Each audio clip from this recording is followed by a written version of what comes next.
spool lock for the AMS light. So this lock works with the AMS light quick release system. So after you get everything installed back on the AMS light, you can just put your quick release on,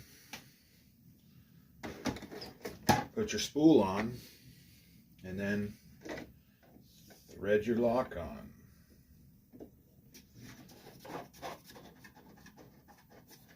There you go.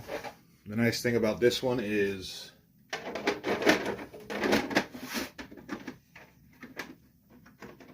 it works with the enclosure.